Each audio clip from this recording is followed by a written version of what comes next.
Israel की मुसलसल गजा पर बमबारी। ईरान ने इसराइल को खबरदार कर दिया। ईरानी वजीर खारजा ने कहा है कि इसराइल ने गजा पर हमले बंद न किए तो जंग में नया महाज खुल सकता है। ईरानी वजीर खारजा ने हिज़्बुल्लाह की तरफ मुमकिन इशारा करते हुए कहा कि गजा की नाकाबंदी और इसराइली जंगी जराइम के नतीजे में नया महाज खुलना मुमकिन हकीकत है। दूसरी जानिब इसराइल की जानिब से गजा पर वहशियाना बमबारी जारी है। हमलों के बायस रिहायशी इमारतें मलबे का ढेर बन गई। शहीद फलस्तीनियों की तादाद 1500 हो गई, जिनमें बच्चों और खवातीन की बड़ी तादाद शामिल है, जबकि 6000 से जायद जख्मी और 3 लाख से जायद फलस्तीनी बेघर हो गए हैं। ताज़ा कार्रवाइयों में गजा पर हजारों टन बारूद गिराया गया है। इमारतें, अस्पताल, स्कूल कुछ भी न छोड़ा।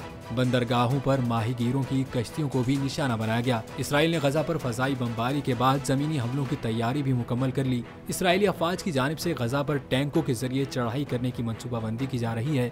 इस हवाले से शुमाली सरहदी इलाकों पर जदीद टैंक और फौजी दस्ते तैनात कर दिए गए हैं, जबकि लाखों फौजियों को भी गजा की सरहद पर जमा कर लिया गया है।